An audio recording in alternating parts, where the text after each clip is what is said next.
Hello friends, आज हम लोग मराठी उपयोजित लेखन यानी मराठी राइटिंग स्किल का एक बहुत इम्पॉर्टेंट टॉपिक आत्मकथन यानी ऑटोबायोग्राफी, इसका एक एग्जाम्पल देखेंगे। तो ये बोर्ड के पेपर में लास्ट क्वेश्चन होता है जो 8 मार्क्स के लिए आता है। इसमें 3 ऑप्शन होते हैं जिसमें से एक आत्मकथन होता है। तो आज हम लोग मार्च 2023 का जो बोर्ड का पेपर था उसका आत्मकथन देखते हैं। तो इसमें प्रश्न 5E में सेकंड क्वेश्चन आत्मकथन आया था, चौकटीत दिलेल्या घटकाचे आत्मकथन लिहा। तो यहाँ पुस्तक के ऊपर आत्मकथन लिखने का आता यानी ऑटोबायोग्राफी ऑफ अ बुक, और ये कुछ पॉइंट्स दिए होते हैं, निर्मिति, प्रकार, महत्व, आधुनिक रूप, इनको यूज करके हमको पॉइंट्स लिखना होता है। और इसमें फर्स्ट पर्सन लैंग्वेज यूज करना होता है, फर्स्ट पर्सन सिंगुलर, यानी वो खुद बात कर रही है, उसकी ऑटोबायोग्राफी वो खुद बता रही है। तो चलिए हम लोग स्टार्ट करते हैं। फर्स्ट पैराग्राफ में कुछ थोड़ा सा इंट्रोडक्शन वो देगी, पुस्तक अपने बारे में कुछ बताएगी। तो मित्रांनो, इकडे माझ्याकडे पहा, मी इथे आहे बघा, अजून लक्ष गेले नाही ना, हेच माझे दुःख आहे।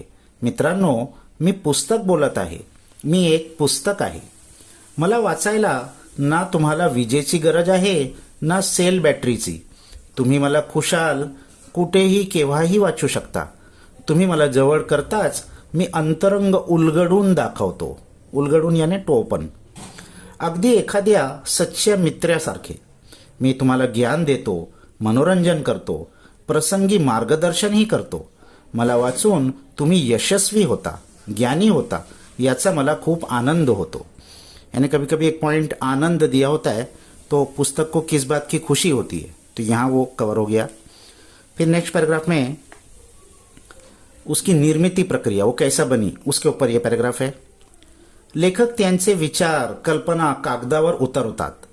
तो मजकूर संगणकावर टंकलिखित केला जातो। संगणक यानी कंप्यूटर, और टंकलिखित यानी टाइप किया जाता है। पहले लेखक उसको लिखता है, फिर उसको कंप्यूटर में टाइप किया जाता है। तो पुन्हा पुन्हा वाचला, तपासला जातो, मग अंतिम मजकूर छपाईसाठी छापखान्यात पाठवला जातो।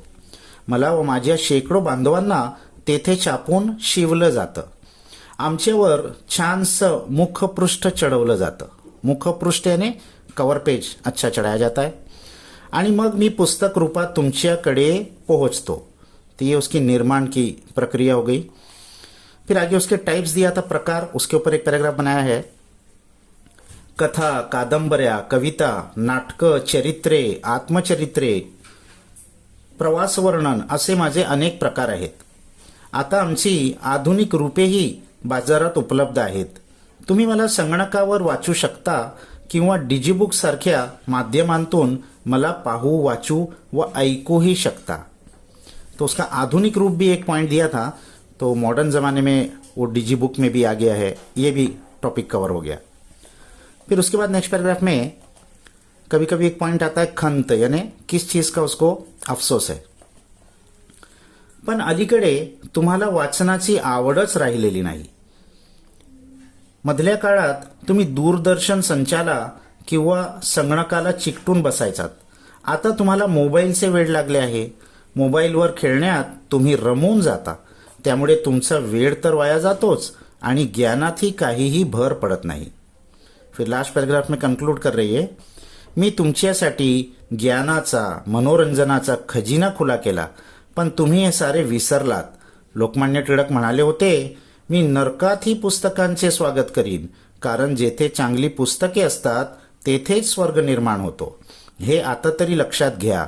मला व माझ्या बांधवांना जवळ घ्या, तुमचे जीवन सुखी होईल। तो इस तरीके से हम ये